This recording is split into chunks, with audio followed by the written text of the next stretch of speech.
Paper revision of GS for all exam की कक्षा में आपका स्वागत। आपके पास प्रीवियस नॉलेज होगा, उस नॉलेज के आधार पे इस टेस्ट को दीजिए कितना आपको आ रहा है। पहला प्रश्न, और हम समझाते भी जाएंगे। पारिस्थितिक तंत्र का उदाहरण है, बहुत इंपॉर्टेंट ये प्रश्न है। पारिस्थितिक तंत्र का उदाहरण है वायु, जल, तालाब, मृदा। पारिस्थितिक तंत्र को दो भागों में बांटा गया है। पहला जो है क्या है बेटा, जैवी है, और दूसरा जो है अजैवी है। अजैवी का मतलब होता है जो जीवन के लिए आवश्यक है, जिसमें जो है जीवन नहीं है, जैसे मृदा, जल, वायु। जीवन के लिए आवश्यक है लेकिन इसमें जीवन नहीं है। मृदा, जल, वायु जीवन के लिए आवश्यक है लेकिन ये सब निर्जीव के अंतर्गत आएंगे, लेकिन जीवन के लिए बहुत आवश्यक है, यह जैविक घटक है। जबकि जैविक घटक में क्या आएगा, सभी जीव जंतु व वनस्पतियाँ, सभी जीव जंतु व वनस्पतियाँ, सभी जीव जंतु एवं वनस्पतियाँ आएंगी। और उस स्थिति में पारिस्थितिक तंत्र उसको कहा जाता है जहाँ अजैवी और जैविक घटकों का मेल हो। तो भैया कहाँ पे जैवी और अजैवी घटकों का मेल है? अगर आपको आ रहा है तो बहुत अच्छी बात, नहीं है आ रहा है तो सीखिए। तो भैया आप कहेंगे तालाब में। तो पहले का आंसर जो है तालाब आप लोगों को मालूम हो चुका होगा। बेटा कभी मत भूलिएगा, जैवी का मतलब सभी जीव जंतु एवं वनस्पतियाँ, अजैवी का मतलब जो जीवन के लिए आवश्यक है और उसमें जीवन नहीं है, मृदा, जल और वायु।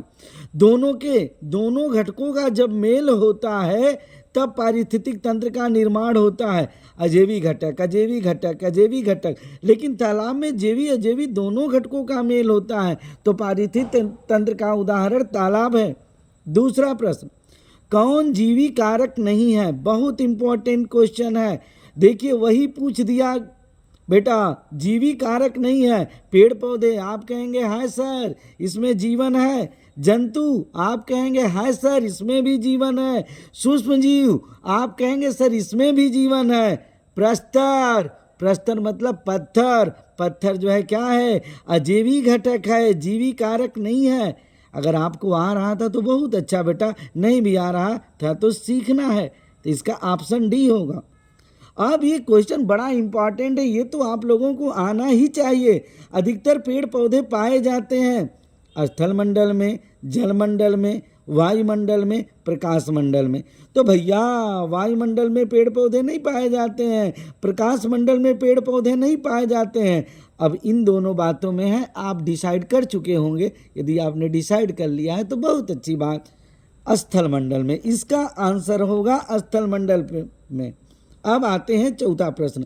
हो सकता है अगर आपको आए तो आप ट्रिक कर लीजिएगा पहले। अन्य मृत जंतुओं पे जीवन निर्वाह करने वाले प्राणी को क्या कहा जाता है? बड़ा जबरदस्त क्वेश्चन है। अन्य मृत जंतुओं पे जीवन निर्वाह करने वाले प्राणी को कहा जाता है पैरासाइट, स्क्वेंजर, डिकम्पोजर, ओमनिवोर। तो भैया इसका आंसर अगर आपको आ रहा है तो समझिए कि आपकी 90% तैयारी है। आंसर आप ट्रिक कर लीजिए, फिर मैं समझा रहा हूँ, फिर मैं आऊँगा यहाँ पे। अगर आपने ट्रिक कर लिया है तो अच्छी बात है। आइए यहाँ पे देखिए, पैरासाइट का मतलब होता है परजीवी, अर्थात जो दूसरे जीवों पे आश्रित रहते हैं। जैसे जू तो आपके माथे में पड़ जाता है। पिस्सू नामक जो है जीवाणु चूहे में पाया जाता है। यह आपका प्लेग रोग का वाहक होता है। किलनी भी लग जाती है, घून, जोक, ये सब पैरासाइट परजीवी हैं। डिकम्पोजर, अपघटक, जीवाणु, बैक्टीरिया, कवक, फफूंद, ये डिकम्पोजर या अपघटक हैं। भैया बहुत इंपॉर्टेंट है। ओमनिवोर का मतलब होता है सर्वाहारी, जो सब कुछ खाते हैं। मनुष्य भी सर्वाहारी है, ओमनिवोर है। भालू भी शाकाहारी मांसाहारी दोनों है। कौवा, सुअर, कुत्ता ये ओमनिवोर के अंतर्गत आएगा। स्क्वेंजर का मतलब होता है मेहतर, माने प्रकृति की सफाई करने वाला। तो गिद्ध, लकड़बग्घा, कौवा, केकड़ा, तो ये पैरासाइट, स्क्वेंजर, डिकम्पोजर, ओमनिवेर। ओमनिवोर। इतना सब कुछ जानने के बाद आप यहाँ पे डिसाइड करिए अन्य मृत जंतुओं पे जीवन निर्वाह करने वाले प्राणी को क्या कहा जाता है। तो भैया मृत जंतुओं पे जीवन निर्वाह कर रहा है तो पैरासाइट नहीं होगा, क्योंकि जूं जो लगता है, किलनी लगती है, वो मृत जीवों को नहीं लगती है। डीकम्पोजर, अपघटक, भैया मृत जंतु नहीं, वो सब चीज को अपघटित कर देता है, जीवाणु, बैक्टीरिया, फफूंद। स्क्वेंजर, आप कहेंगे सर स्क्वेंजर, यदि कोई स्क्वेंजर मारा होगा तो समझिए कि उसकी 90% तैयारी है। ओमनिवोर नहीं भैया, अन्य मृत जंतुओं पे जीवन निर्वाह करने वाले प्राणी को स्क्वेंजर कहा जाता है। अब आइए, सीएनजी संक्षिप्त रूप है, ये सबको आ रहा होगा बेटा, यहाँ पे वैसी कोई बात है भी नहीं करे। आप बता सकते हैं clean natural gas, compressed natural gas, carbonide natural gas, carburetted natural gas, अगर आ रहा है तो बहुत अच्छी बात। अब उस स्थिति में जो है यहाँ पे होगा कंप्रेस्ड नेचुरल गैस, बहुत इंपॉर्टेंट। 5वां अगर आपने कर लिया होगा तो बहुत अच्छी बात है। छठे प्रश्न की तरफ आइए। कौन सी अंतर्राष्ट्रीय संस्था पूरे विश्व में पर्यावरण सुरक्षा की देखभाल करती है? बड़ा महत्वपूर्ण प्रश्न है यह, तो इतना महत्वपूर्ण प्रश्न है बेटा, जिस समय पेपर में आया था ना, लोगों के होश उड़े थे। WWF, WHO, पेटा, UN, भैया बहुत से लोग गलत करके आए थे, क्योंकि रियल आंसर बड़ा मुश्किल से इसका मिला था।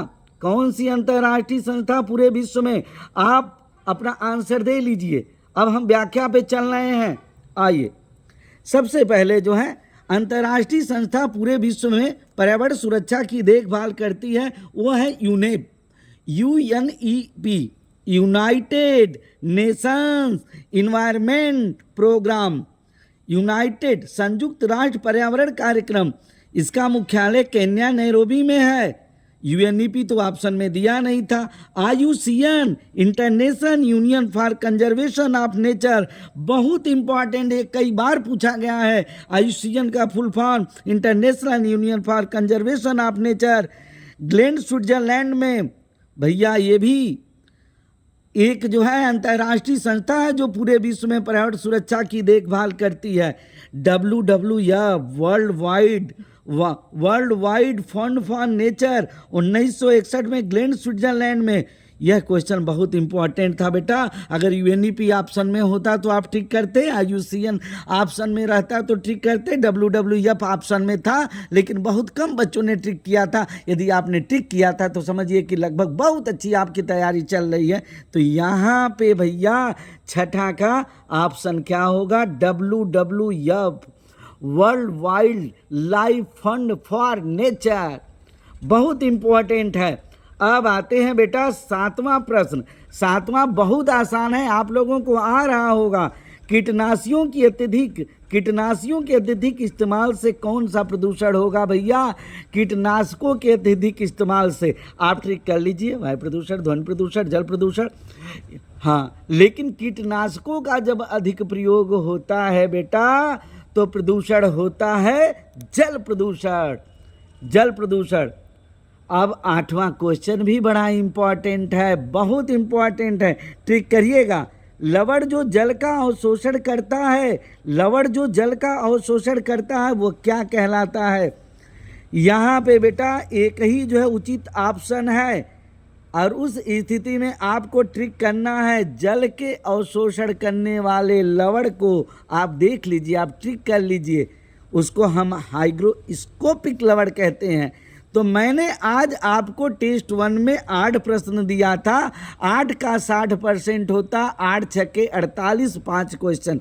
यदि आपने 5 प्रश्नों के सही आंसर दिए हैं तो आपकी तैयारी बहुत अच्छी चल रही है। अगर 5 से कम है तो समझिए अभी मेहनत की ज़रूरत है, और उससे ऊपर अगर आपने किया है तो आपकी तैयारी अच्छी चल रही है। और पेपर रिवीजन का जो है क्लास आप लोगों का बड़ा महत्वपूर्ण, यहाँ GS का पेपर रिवीजन करवाया जाएगा। बेटा GS का अनंत क्षेत्र है, कहीं से भी GS पूछा जा सकता है। और इस प्रकार के पेपर रिवीजन के लिए और जानकारी के लिए हमारे चैनल को सब्सक्राइब करें। Thanks for watching.